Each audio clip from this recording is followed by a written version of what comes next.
So for those of you who don't know, Sandy and I became members here in 1978. There may be some members in the club who've been here longer than that. I don't know. It doesn't make that much difference. The point of this is that I've had an opportunity to see the club wax and wane over the past, 50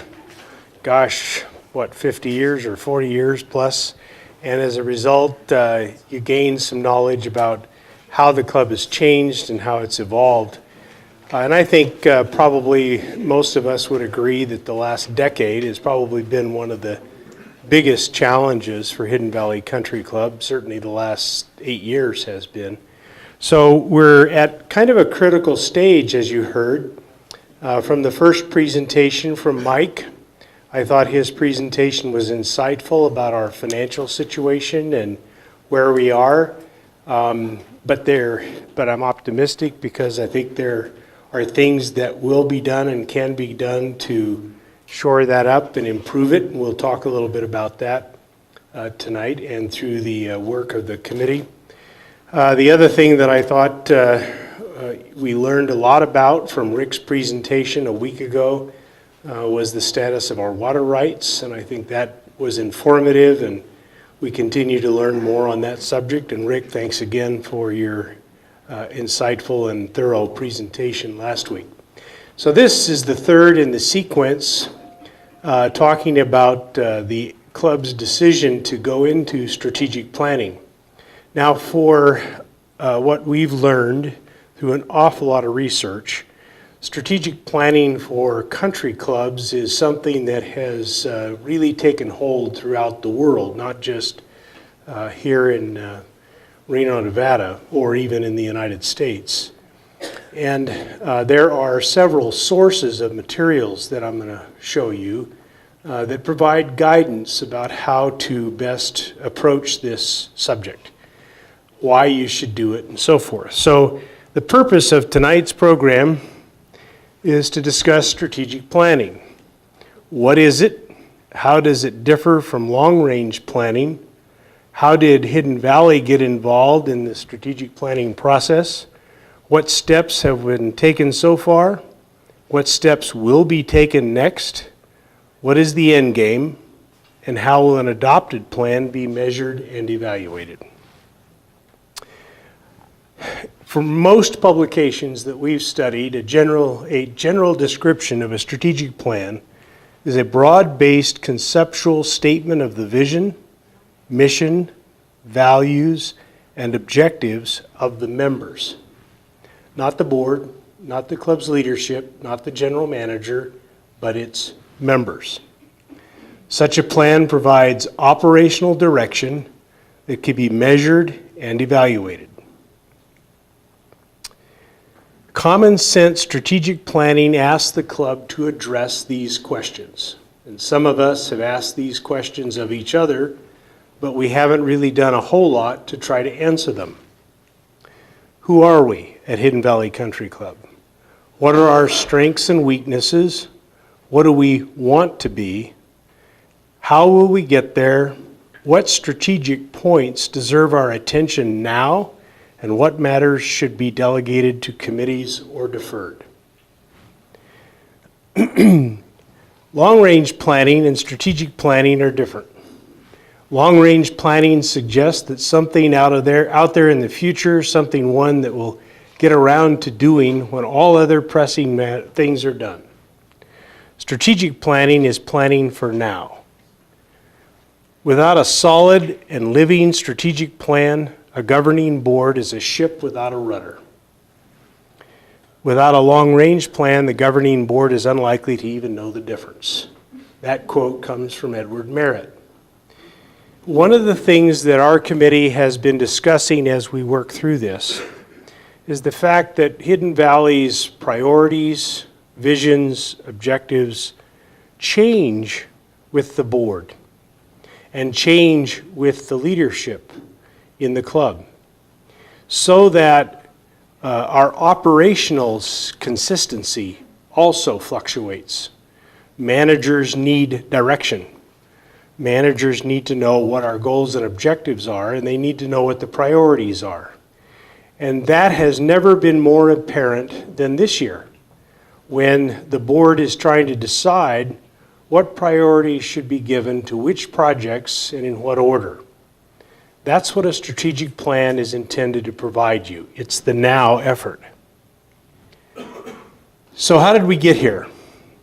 Well, throughout the spring of 2018, Randy Jacoby, who was elected to the board, began conducting research and viewed numerous webinars presented by Club Benchmarking, seeking help to facilitate a direction for HVCC. Although he had served on the board before, like some others have, one of the things you see is when you come onto the board, there isn't really any training program or educational program for new board members, and the context of prior board actions and decisions gets lost in the process. So he was trying to find a way to define that rudder for the board to be able to follow and to set priorities. During that same period of time, John Giusti led the Long Range Planning Committee, also seeking priorities and answers to the now questions. What do we need to do now? What do we need to work on, and what should the priorities be? And by the way, does any of this reflect the members' goals and objectives?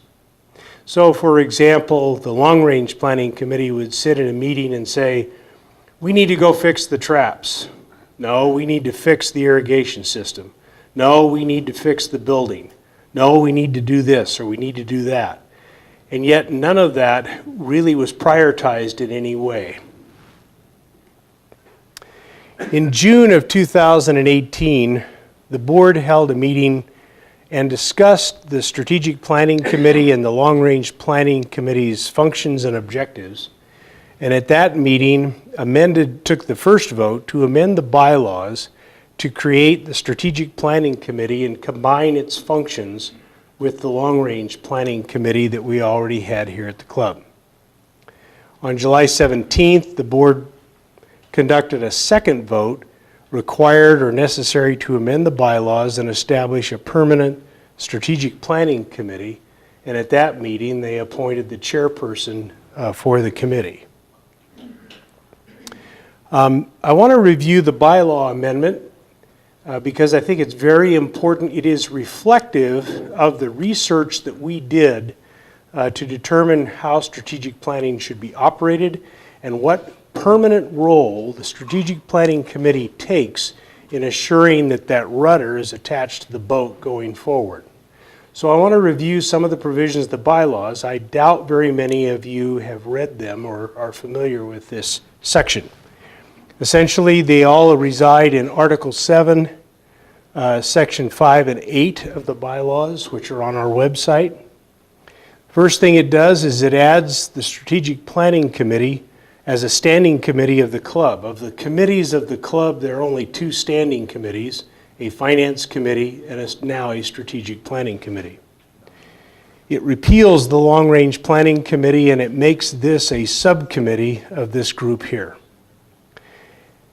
Different from all the other committees, including the finance committee, the appointment of the chairperson and that person's removal is by the board of directors, not by the president. So only the board can make the decision about who the chairperson is and to remove that person. And different from all the other committees in the club, the chairperson appoints the members of the committee, not the board, not the president. The bylaw amendment also requires the Strategic Planning Committee, in consultation with the membership, that's recited specifically in the bylaws, to evaluate, develop, monitor, and maintain a strategic plan for the club. We're going to get into your role in this process in a few minutes. The bylaw amendment also requires that a plan include a mission statement, address goals for the membership, governance, human resources, fiscal resources, that includes capital resources, programs and services, facilities, and communications. Once adopted, the plan cannot be amended except upon a vote of the membership. So your input and the product that is generated as a result of your participation will become the rudder. The committee, I'm chairperson. I was appointed by the board to take on this responsibility. And I'd like to ask the members of the committee to stand as I introduce them.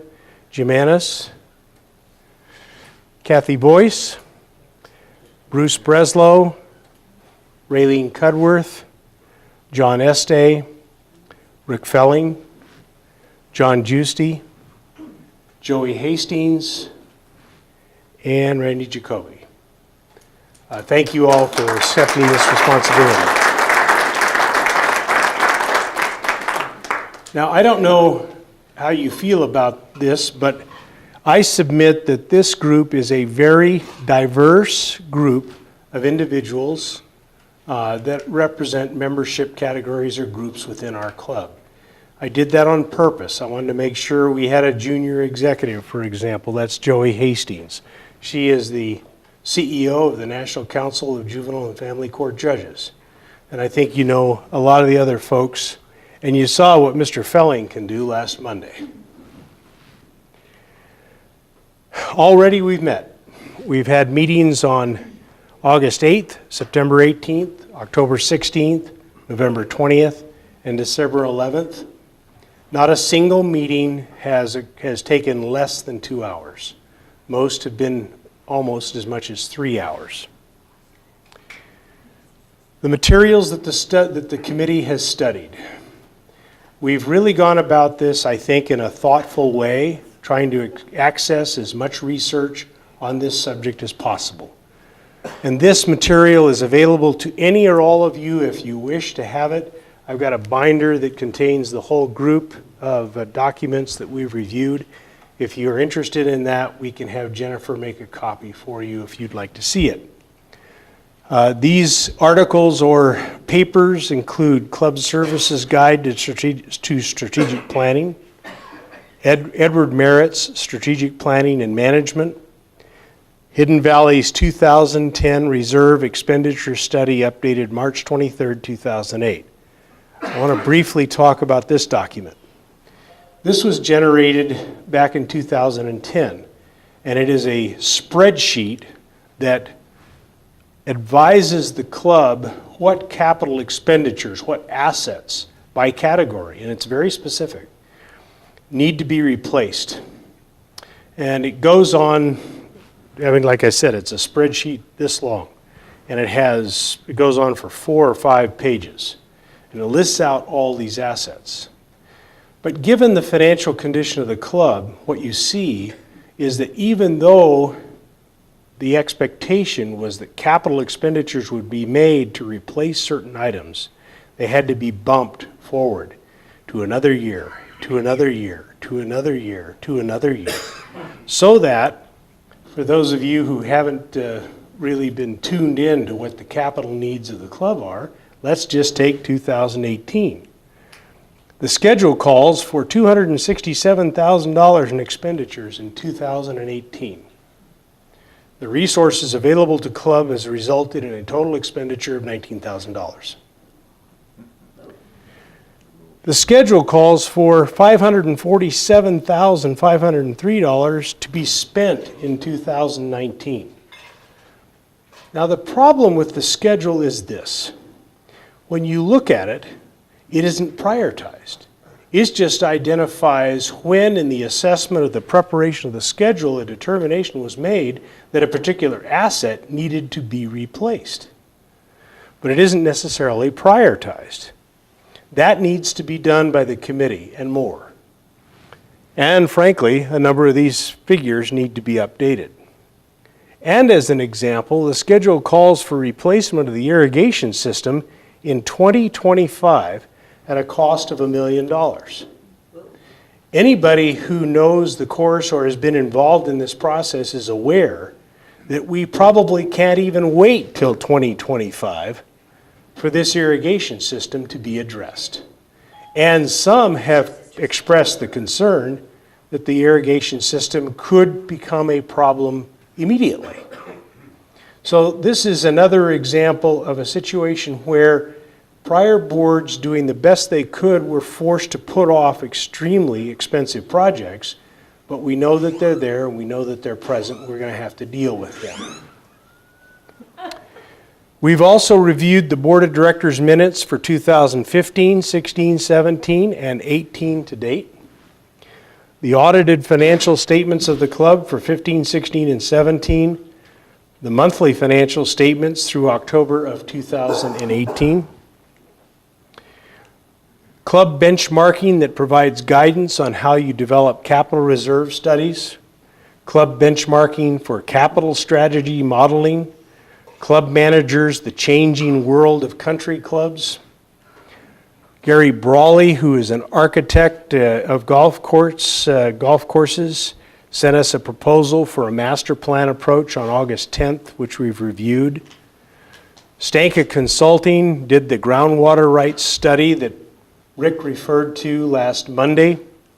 We've reviewed the 2016 State of HVC and 2017 Management Projections by Ward Sutton, a very extensive writing that I don't think most of the members even knew existed. I didn't until we dug into this, which shares some of Ward's concerns or observations about the club as of 2016 and 17. And we also, I selected this because I thought it was the most succinct strategic plan I had seen. The Q Club in Australia. It's a plan for 2014-2019. It's 17 pages long. And it covers at least 7 general categories that are broken down into smaller segments that provides tremendous guidance to their staff about the operational priorities of the club going forward. What are the actions that the committee has taken to date? Well, the committee requested that the Hidden Valley Board set town hall meetings to address finances, water rights, and strategic planning. So the process we've been engaged in was at the request of the Strategic Planning Committee. The committee requested a study and approval of sale of unused water rights to fund emergent Hidden Valley capital needs, which is why we engaged in this process, which was strengthened, frankly, by Rick's volunteerism at the very first town hall meeting and his subsequent involvement in doing the research and the presentation we saw last Monday. We formulated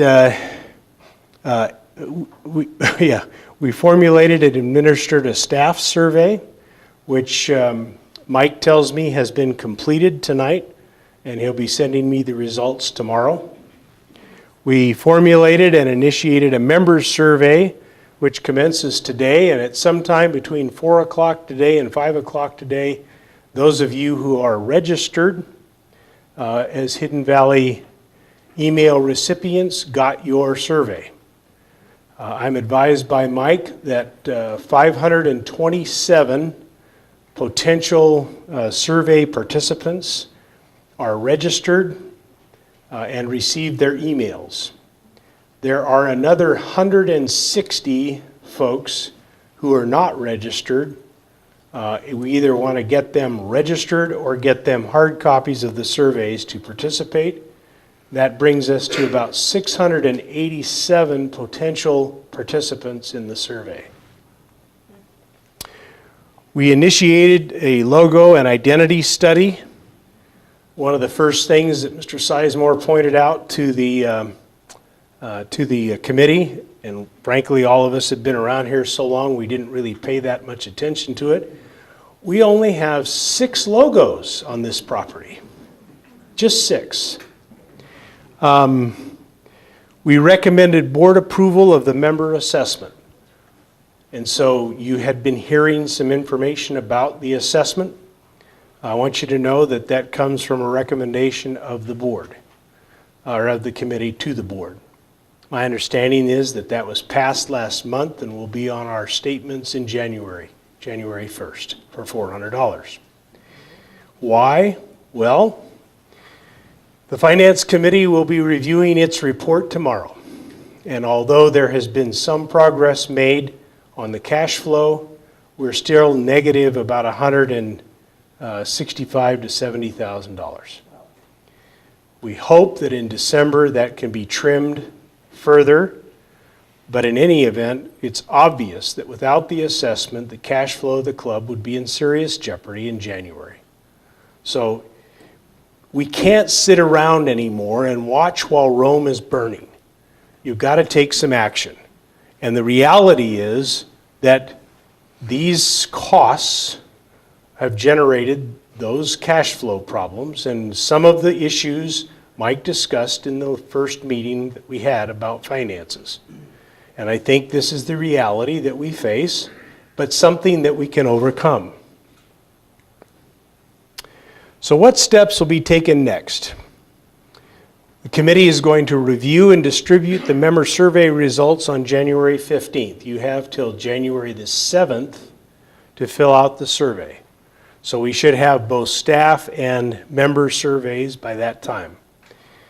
Every 2 days, Jennifer is going to send me an email, and I will know how many have responded. And then you're going to get an email pestering you to complete your survey. We're going to do as good a job as we possibly can to get as high a percentage response as possible from the membership. Mike told me that when we walked in the room tonight at just before 6 o'clock, 97 of our members had already opened the survey. That's an impressive start. We will review and study the staff survey results, as I said, on January 15th. We're going to continue to catalog our strengths and weaknesses.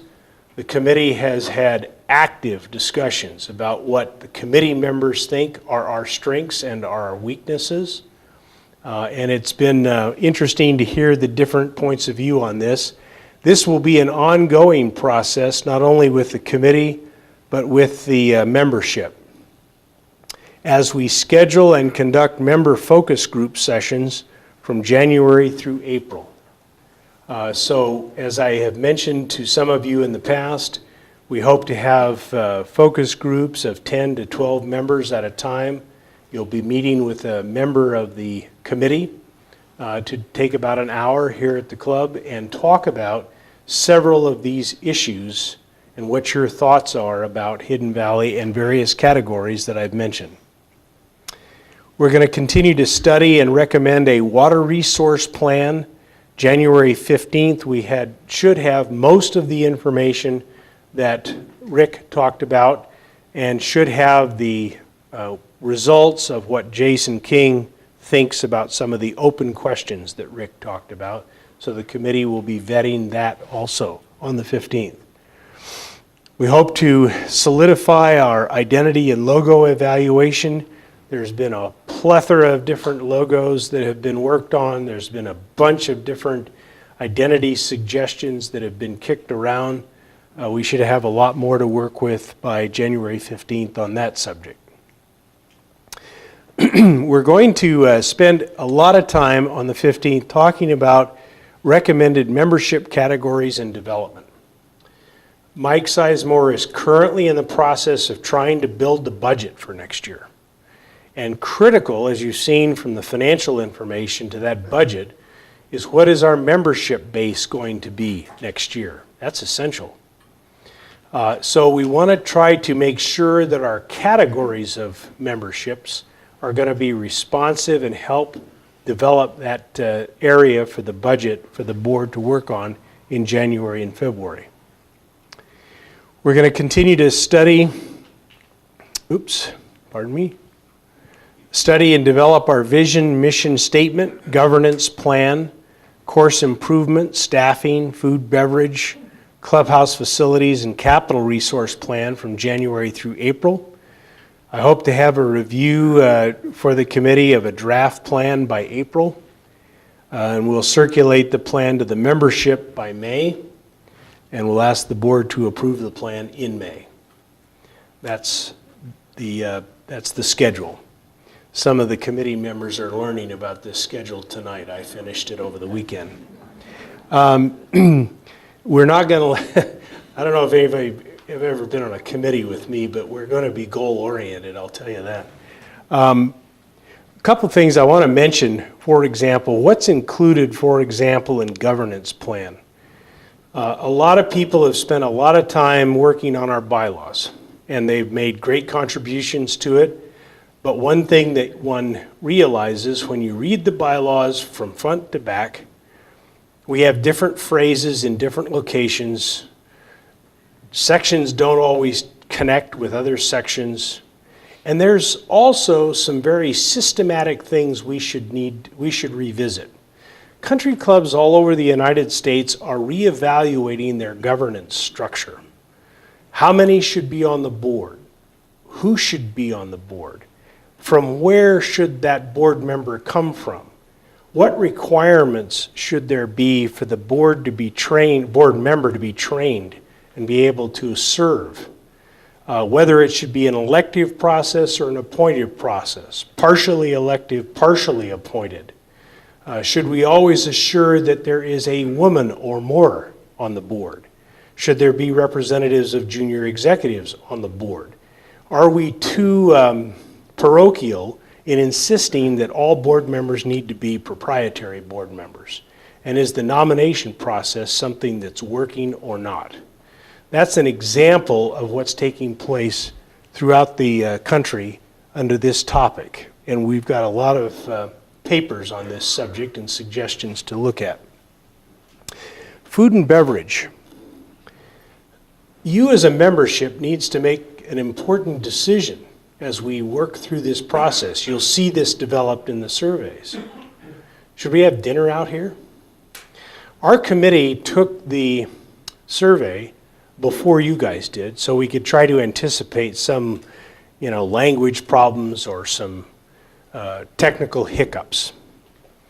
And one of the questions you will get, there's a question is, how many times do you eat dinner at Hidden Valley Country Club a month? Of the 10 respondents, 100% of the committee said never. So that's an important question. Why is it important? Because it influences Mike and his decision about the staff we have here.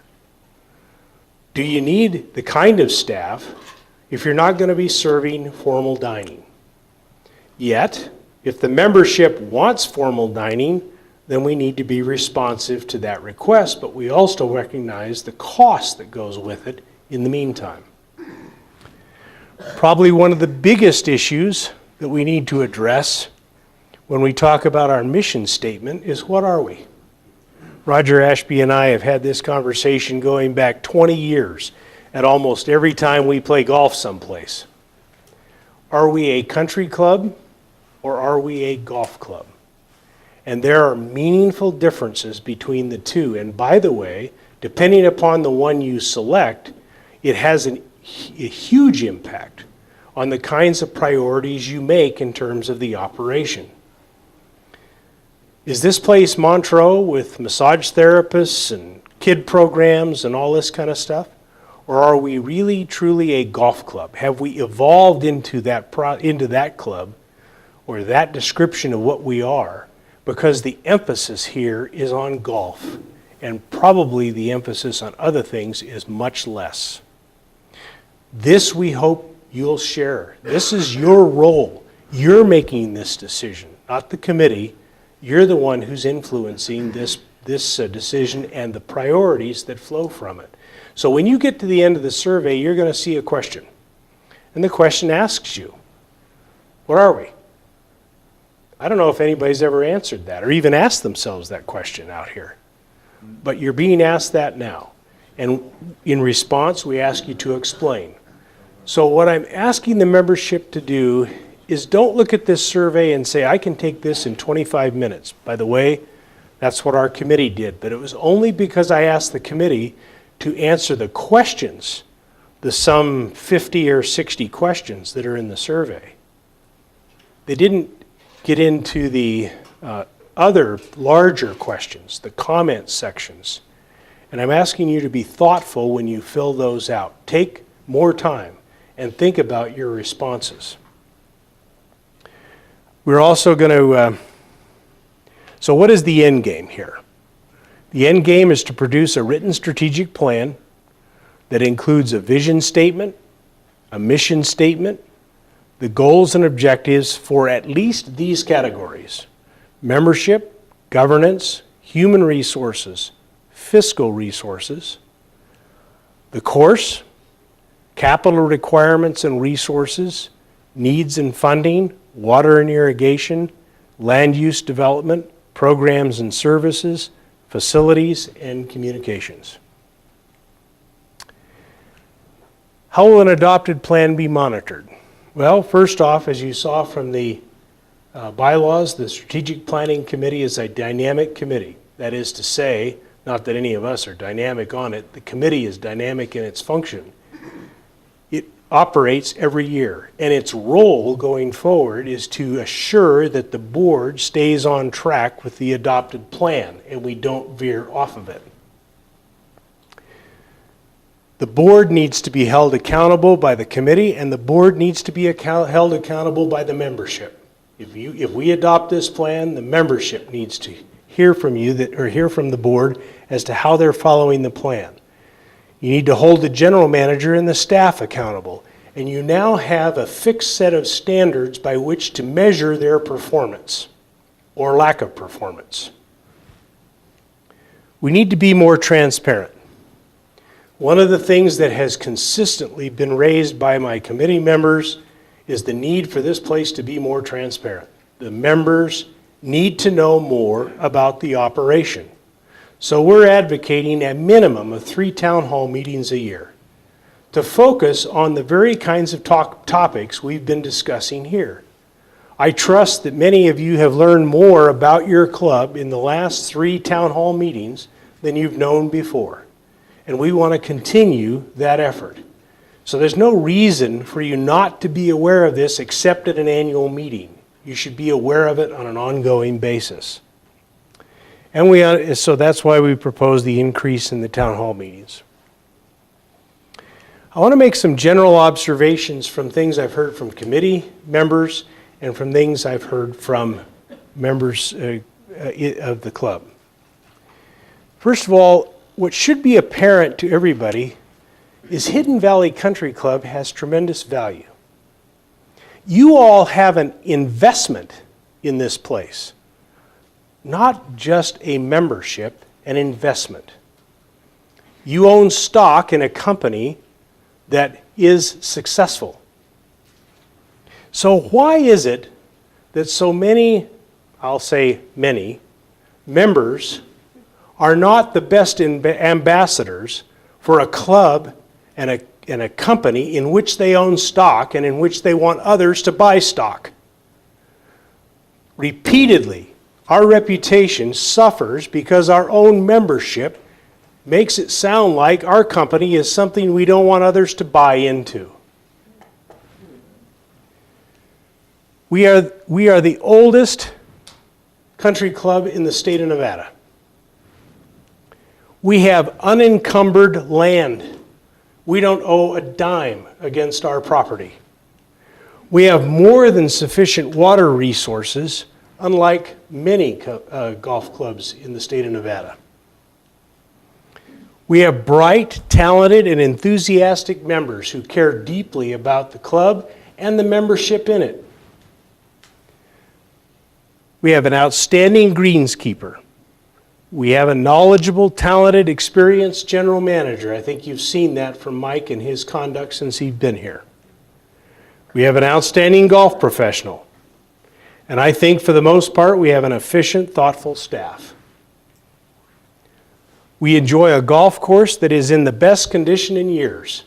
And thanks to the good Lord earlier this spring, I think you'd all agree this place was amazing this season. Our greens are the finest in the state. Our practice facilities are among the best in the area. Our swimming pool is an attraction for members and their families and guests. Our gym provides an opportunity for fitness and improved health. Now, if you don't think those are assets, I'll be surprised. And those are things that I think we can sell with respect to this club that others don't enjoy.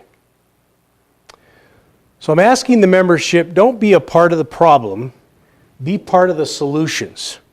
So help us answer who we are.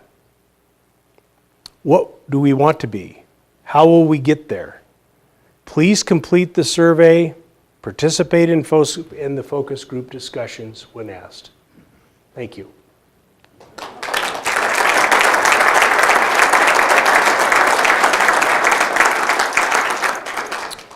So I'm open to any questions that you'd like to offer or have. I know the process is new. There's a lot of issues that we have to be talking about. Any questions thus far? Yes, sir. Halfway through the survey, pushed the wrong button, the whole thing went off. So now I got to start over again. I'm sorry for you. But if you only went through half, you only spent about 12 minutes, so you should be in good shape. It was longer than that because I commented. Oh, good. Well, I don't know what to tell you about that. Technology, you saw what happened to me in technology. Jim? Jim, can the board of directors change the strategic plan? No. And how does that work? So the board will adopt the plan in May, and if the plan is to be altered or changed, it can only be done by the membership upon a recommendation of the strategic planning committee that's then in place. Yes, sir. The members on the strategic committee, do they stay for a period of time, or is there a plan that keeps continuity from in the strategic committee? In other words, people will leave, new people will come in. Is there a plan? Or? Well, the bylaws currently require that they serve for a minimum of 1 year. That's part of the governance question, is whether that should be more permanent. And from what I've seen from some of the material we've looked at, some of those are 2-3 years out. But right now, the bylaws provide for a 1-year appointment. Any other questions? Yes, sir. The special assessment in January, as I recall from the earlier presentations, that will plug the hole in the operating budget, but it will not contribute to the capital. That's correct. And I presume that's where the water rights will. That's correct. That's correct. So we have a lot of important decisions. I mean all of us. When I say we, I'm not talking about our committee. I'm talking about the club as a whole, the board, our committee, have a lot of decisions to make in the next 6 months, the first 6 months of 2019, to address that. But here's the concern. If you were to get a reasonable resource of capital, whatever we got is going to have to be prioritized. You can't address all of the what I'll call deferred maintenance schedules, or actually deferred replacement schedules, because that totals roughly $4 million plus. But some of the questions that we have to address are whether some of the things on that schedule we even want to replace. For example, you're asked a question about whether you want to consider membership for pickleball players out here. Pickleball is one of the fastest growing sports in America. 5 million pickleball players in the last 3 years. Right now, access to pickleball in Washoe County is through senior centers or on open courts. But there's not a lot of access. There's certainly no memberships along the lines of a private use like this. Is that something that this club would entertain? We have tennis courts. They're in bad shape, and it would take a lot of work to convert them to tennis. But you're asked in the survey, is tennis important to you? I kind of doubt it based on just the condition of the tennis courts, and we haven't really had any place where people could play anyway. But let me ask you this. Is it worth it to the club to invest maybe $80,000 to reshape those as pickleball courts and invite non-golfing or golfing members to this club who would have a pickleball membership and pickleball tournaments and so forth? That's something that you will be a part of that discussion. Yes, sir. I have a question which I'm just curious, with the water rights and all the discussions, has an offer ever been made for our water rights by anybody? I don't care how much it is, wonder if has it happened? I don't have any knowledge of an offer ever being made, and I haven't seen it in the minutes that I've reviewed and the committee's reviewed. What I have seen, though, is a firm by the name of Kemper Kroll, a very prominent law firm in this state, submitted a proposal to the board of directors this spring to find a buyer for a contingent fee. I thought the fee was extremely reasonable, by the way. It was fixed, it was capped, and I don't remember the number now. But this was a no-risk proposition. They would handle all of the legal paperwork associated with the water rights and the transfer and so forth. But without getting a vote of the membership, you don't even want to start that process. But as Rick mentioned in his presentation last Monday, the state engineer's office personnel know of people who've inquired about water rights we didn't think were even saleable. So there is a potential market. And we just need to test that once we have a clear understanding of the unanswered questions that Rick referred to in his presentation. Yes, sir. First of all, let me say thank you to you for putting this presentation together tonight. It was very interesting, very informative. But in my view, it creates one potential uncertainty or challenge, if you will. The process you laid out, including the evaluation of the responses to the survey, etc., doesn't get you to a position of decision until May. That's 5 months into next year, with 27 remaining. And financially, it appears to me that answers to our issues and corrective actions for our needs really make next year important.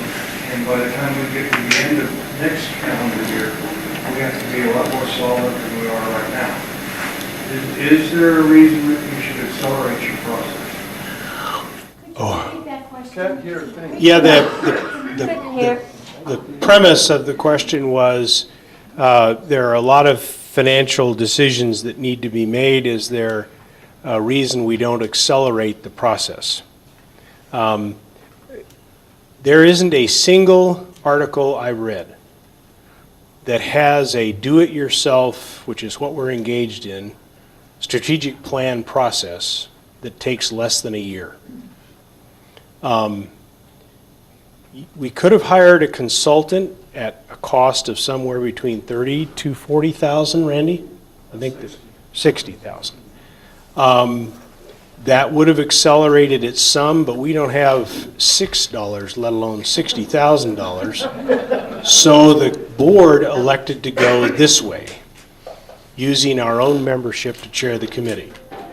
And I hope it is apparent to you that if you go about this thoughtfully, this requires a tremendous amount of time and research. We're accelerating this. Our first meeting was August 8th. We're talking about having a plan in May. If we do that, almost no club that's done a do-it-yourself club has advanced the process that fast. Now that said, you're correct. There is a hole. And I think that the board has to take into consideration, and the committee has discussed this also, a dues increase in January. Because otherwise, you're going to be facing the exact same 100 and pick the number in December of next year. So, as I said before, you can sit and watch Rome burn, but you've got to recognize that you've got to cover those costs and those expenses. And the sooner you get around to doing it, the better off you're going to be. And that would be a very serious stopgap if you did that.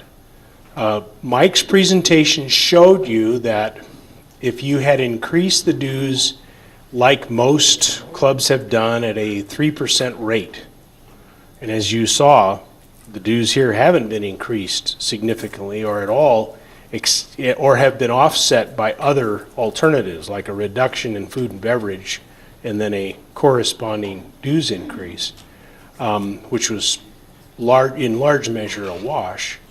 What you end up with is we'd be at about I think the number was $5.23 or $5.24 a month, which would be about a $30 or $32 increase per month from where we are today. So what if the board does that, then basically you're just correcting that 3% raise over the past 9 or so years. Is that about right, Mike? These are round numbers, but that's off of the PowerPoint that Mike presented in the first presentation. Was there another question? Yes, ma'am. Yeah, prioritizing our expenses, isn't that could change drastically if water rights were, we saw some gain from water rights.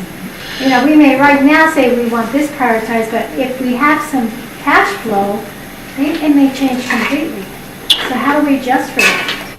Well, I don't know that the two are related. And let me explain, at least I'm speaking for myself. Certainly your question is going to be part of this recorded presentation. The committee will take it up as well. But let's say, for example, that the decision is made that we are a golf club and or a country club with a golf course. Either way, we have to irrigate 165 plus or minus acres of golf course and golf-related grass per year, either way. And the water rights that we're talking about adjusting have already accounted for that. So whether you change the priority for food and beverage and you eliminate dinner, or whether you have outside events or not have outside events, the water rights are a completely separate issue. What is important, though, is this. If you were to generate a significant amount of revenue from the sale of unnecessary or unused water rights, and you began to apply that, what would come first? Would you remodel the clubhouse and build a new clubhouse where you're no longer having formal dialing? Or would you replace an irrigation system that may not last till 2025? Would you remodel the traps, which need to be completely excavated and have drainage systems put in the traps? Again, this is why the membership's input is so critical here. What's important to you? Your golf course and your golf experience, or other things? Would you, for example, do something different, say, with Kids Club? Would you expand that? Or is the club's chasing what amounts to a $5,000 profit for the year and spending a fair amount of money and staff time to accomplish that worth it? The committee has said to Mike in the meetings we've had recently, one thing we need to do for sure, whatever we do, we need to do it well. We cannot put on a luncheon for the ladies, for 170 ladies, in this facility when the kitchen can't handle it and the staff can't serve it. Because all that does is send people out of here who are unhappy and tell their friends and neighbors what a terrible experience they got at Hidden Valley Country Club. We can't have a golf tournament on a Monday where we have 2 staff members out here trying to figure out where 140 golfers are, serve them box lunches that are horrible. Most of the people participating in that are non-members, and so when they go out into the community, they talk about the horrible experience they got at Hidden Valley Country Club. So the point of this is this. Whatever we do, we should do well within our limitations. We shouldn't be doing stuff we do poorly. So we have to face the reality. If our kitchen, as she's currently built, can't handle 170 women at a luncheon, we shouldn't be doing that. Or we should be doing it in a different way. And there are numerous examples like that. Our committee has discussed this over and over again. The members, we think, want, if we're going to have food, whether it be breakfast or lunch, quality food delivered hot and timely by staff who are qualified to get it there. Seems like a pretty simple proposition. Are we experiencing that today? Most on our committee don't think so. But we should in the future, and if we expect to bring new members here, that's the kind of service our members should expect, and that's the kind of thing that will attract new people to come here. So when you talk about the priorities, selling some water rights to generate a pool of money, how we prioritize that should be focused on the goals and the objectives of the club, which is to do the best we can with whatever we have at the time we do it. And I think that's what the committee has come around to over and over again. Jim Annis at the meeting last Tuesday, I think out of a sense of frustration and after listening to an hour of ranging comments, finally said to the committee, okay, we're going to ask our membership, what are we? You guys have taken the survey, we've had all these conversations, what are we? And the committee voted unanimously as to what we think we are. I'm not going to tell you. But the committee, and we haven't predetermined this because it's all open to what the members think. But when you start thinking about this, you have to start thinking about it in the context of membership too. Many country clubs across the United States are actively trying to pursue family activities here. That would mean we would devote resources to an expansion of family activities. Is that the direction we want to go? Do we want more family activities? That's where some of these country clubs are headed because of the perception that fewer and fewer people are playing golf. By the way, one last thing on this issue. I heard a statistic from a very, very, very qualified source that is involved actively in the sales of golf equipment in Las Vegas and up here. They had a statewide meeting. You want to know why so many country clubs are struggling in Nevada right now? Rounds of golf in Nevada last year fell by 22%. Think about that a moment. Almost 1/4 of the rounds of golf played in 2017 were dropped by 25% in 2018. So that should communicate to all of us that the interest in golf has declined. So we need to capture that reducing market and attract them back to Hidden Valley Country Club. And that's part of why we're concerned about membership categories, and not just membership categories. How do we market them? We've identified a whole series of groups that we think would provide great resources or opportunities. The Prospectors Club came out here. They go probably to every single club. They rotate. They come to Hidden Valley maybe every 4 years or so. Came here on a Friday, spent $50,000 or approximately that amount for breakfast and box lunch and their play.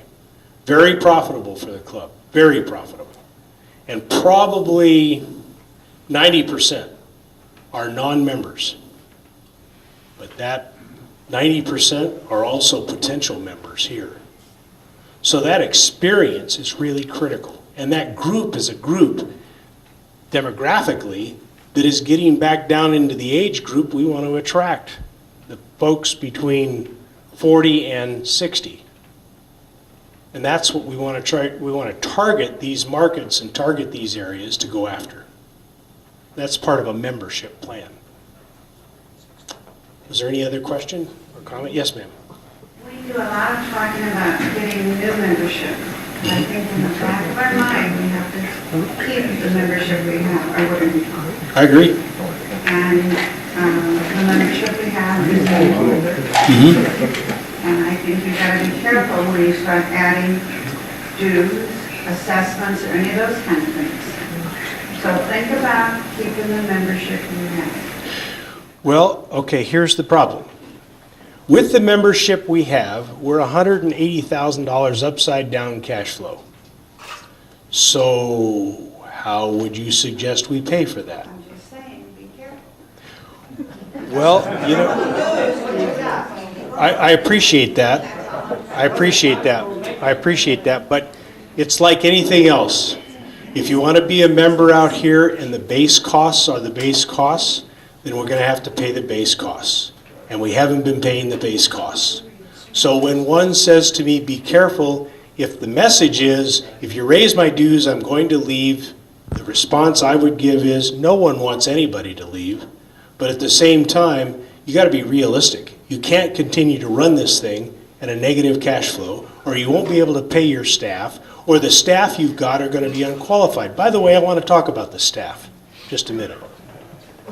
One of the things we expect to get from the survey of the staff, and one of the areas we surveyed, was how does your compensation compare with other entities like you?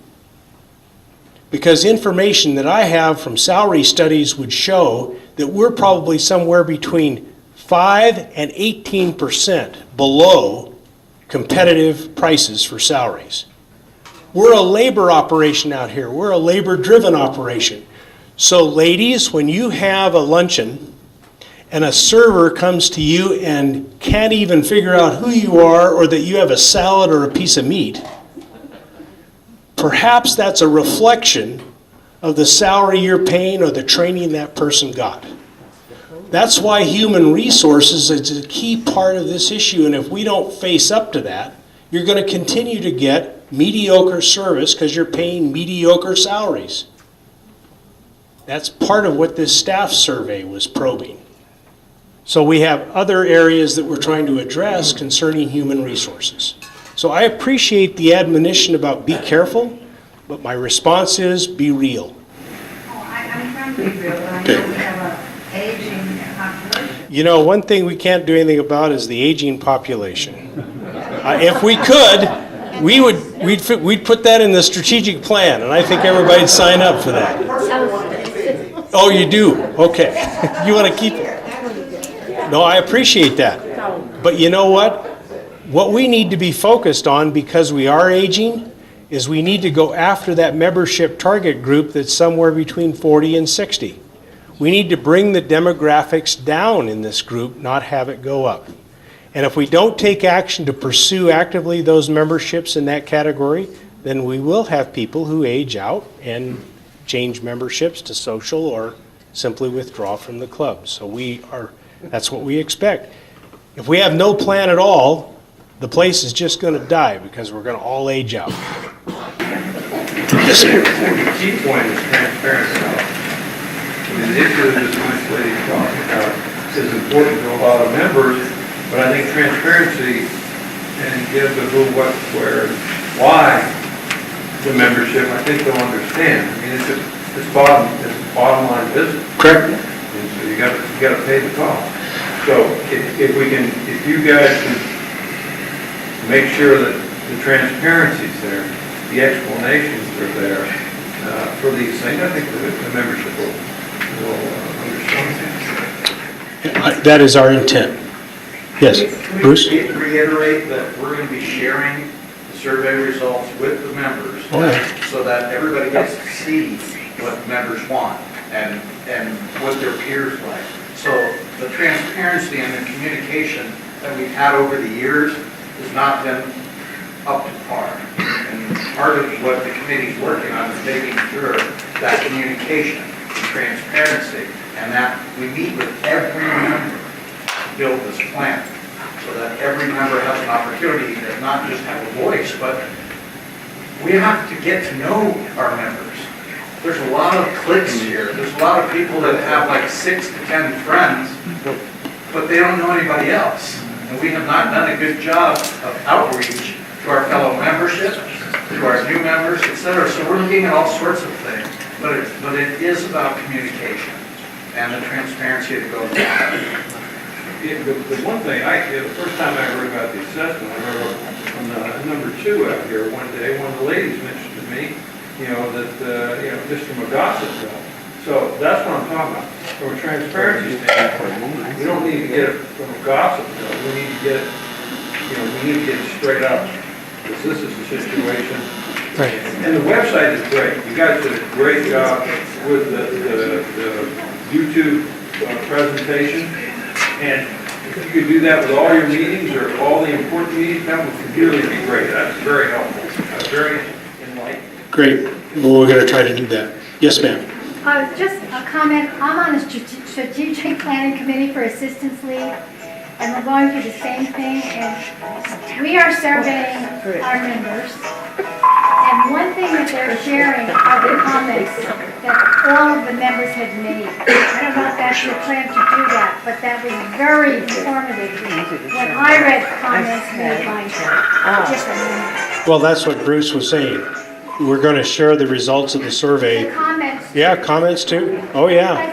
And I will say this, if we get a comment that personalizes some attack on a fellow member or a member of the staff, we're not going to share that. No, we just. We would hope that we don't get those comments, but somebody may have something they want to tell us. And I have been involved in other surveys where the surveys have identified a legitimate concern about a sexual harassment complaint. But No, comments with, I understand you've got to look at the. they have to be, some have to be screened, Some of the yeah. ideas are just, they've been fantastic from the I'll comments. bet. Did somebody else have a question over here? Yes, Bud? One. Right now, we have 3 levels of membership. 2 lower ones do not pay the full vote. Proprietary members are paying the main cost. How long are we going to keep those other 2 memberships? That's part, At the time that they were set up, they had like a 1 year, and if they didn't move up into proprietary, they had to leave. Is that still the idea? And how many dollars are we losing from proprietary to the 2 levels? well, first of all, Bud, from what I've seen from the spreadsheets, we have more than 2 levels. But let's just say we have multiple levels, and one of the things that the committee is going to have to address as part of our plan is what categories of membership should we have, and why should there be differences? We do recognize the difference between proprietary and social, and we have historically recognized that difference, and I would imagine that we would continue that, but I don't know. That's something that has to be debated. There are legitimate reasons why you would have a introductory membership, but it's only for 1 year.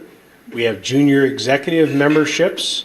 Interestingly, I think there's, Mike, about 40... 38. Pardon me? 38? 38 of those. We then have at least 2 legacy memberships, 2 different types. So some of this needs to be evaluated and a determination made as to how many different types you want. That's in the survey for the membership to comment about. We're inviting comments about that. Pardon me? I said, I didn't get my mail, maybe I didn't have to ask a question. But it just seems to me, Well, no, I mean, share your opinion. if you remember when you and I were on the boards, Yep. I think we were taking 6%, putting in the capital fund, Mm-hmm. and then it dropped to 4%, and then I think the last time that I was involved, it was 3%. Mm-hmm. And now it's 0. Right, So we can't do those things that we need to do. right. Starting with the golf course. We need more new tools for the golf course. And putting drains in, the drains were supposed to have gone in the 2000, and it didn't happen. It just seems like we need to get a real grasp on what these other levels of membership is costing proprietary. We pay the full vote. And that's part of the analysis, Bud, that we'll be discussing in January, is exactly that issue. And it gets to this lady's comment, you know. Right now you have about 273 proprietary memberships, or as of the end of December, you will have 273. You have 38 junior executives, and you've got some number of legacies, I can't recall exactly, and about 48 or so socials. But the bulk of the cost of the club is borne by the proprietary members. But as Mike's presentation pointed out, the club has a certain level of fixed costs. So just because you have 273 members doesn't mean your costs go down.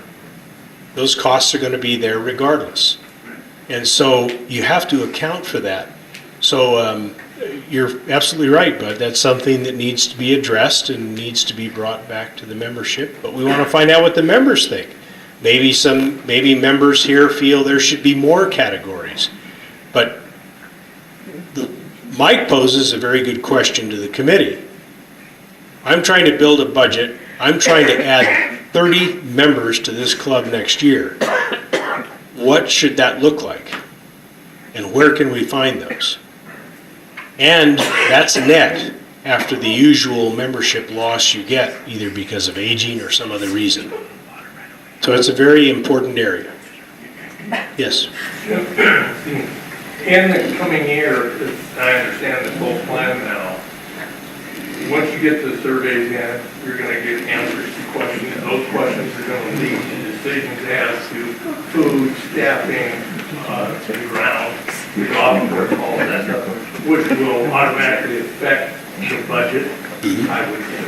Yep. And either cost increase, decrease our food, if we eliminate that, it's going to bring back some money to the pool, so we're losing money. There are some added fractions when it comes to the numbers. It's $180,000 per now, like $207, so much dollars per person in the proprietary category at this point. So the $400, we'll call it Band-Aid, isn't going to solve the problem. It's going to help flush the hole. And as we go forward, I would assume, that would be monitored on a monthly basis. How often can the board increase dues? Can they do it, or assessments? How often can we do that?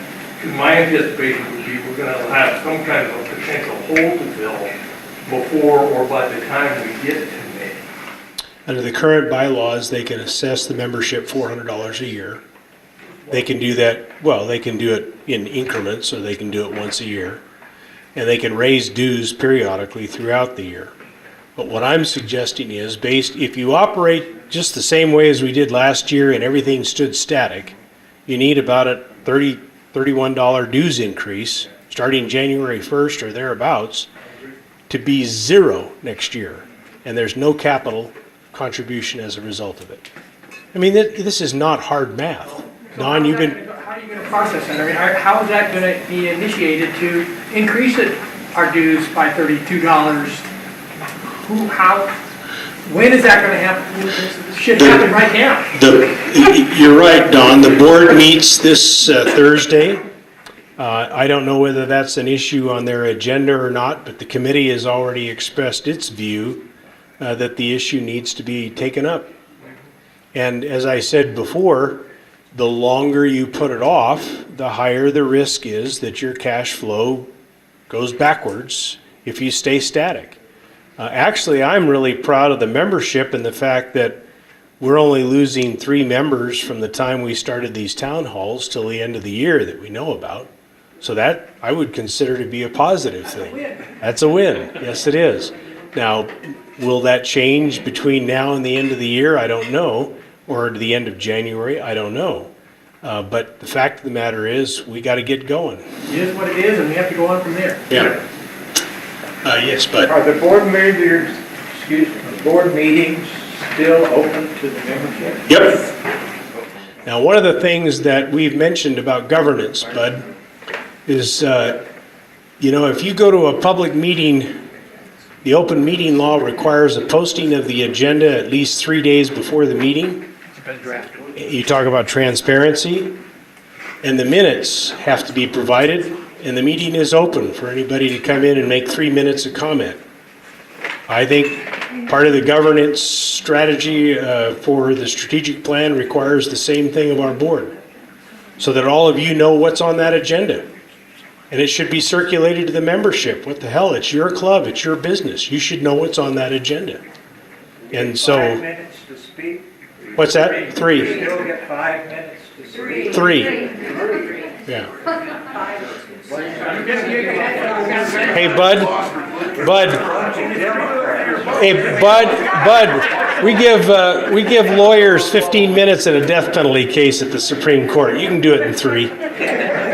So, any other questions? I have a question. Yes, sir. I think, if I remember correctly, we had about $250,000 in capital improvements that should have been done this year based on reserve studies, and about $19,000 was spent. And I Yes. assume that's because there's no money in That's the right. reserve fund. That's right. Okay, so it's great to talk about how we're going to solve the cash flow problem by raising dues or a special assessment. How are we going to get money into the reserve fund? That's why we have talked about water rights. That's why we're going to talk about land. That's why we're going to talk about other assets that we have available to us. Is that going to turn into cash overnight? Who knows? For now, I'm not optimistic that we see much of that for 6 months at best. And we need members. So the answer is getting to 400 members. We got 273, we got to get to 400 members. So we need our membership to be ambassadors to get additional members into the club. And that's the quickest answer of all. Proprietary members, yes. Yes, sir, and then we'll go back here. Do we have a reasonable plan in order to compete with the rest of the clubs? Not yet, Pardon? not yet. That's what this is about. Yes, sir. Based upon transparency, whatever happened to the cell phone tower? Did that go through? Yes, it did. The cell phone tower, Mike, when's that to be finished? Starts in March. Starts in March. You can go in and they will buy 99-year lease on those, and they'll pay you probably $300,000 or $400,000. Well, we got the agreement that's already in place. Well, I'm saying, this is after the fact. Okay. You have an agreement with an American cell phone tower, let's say, to build that, and you get paid X number of dollars a month, let's say $2,500 a month or whatever. Yeah. And they're gonna add to it as they add people onto that tower, okay? But they'll come in, another company will come in and buy that usage on that cell phone tower, and they will buy it for 99 years. And you can get paid, and I have a cell phone tower, you can get paid $300,000 for it. They'll either pay it one lump sum, or they'll pay it on a monthly basis. Great. So what you should do, that should be looked into by the finance committee or the facilities people. Because, and if you need the information, I'll get it and give it to you. Perfect. Because that's $300,000, we'll write you a check. So this contract out here pays the club $15,000 annually. And you're right, there are companies that come in and buy those contracts and buy them for a long term because they're in for the long pitch on it. And yes, I'd welcome the information. And so we've just met another Rick Felling. Okay, thank you. Thank you. Precisely. And that's the kind of thing we need to look at. Any other questions? Okay, call the committee members. Thank you all for attending.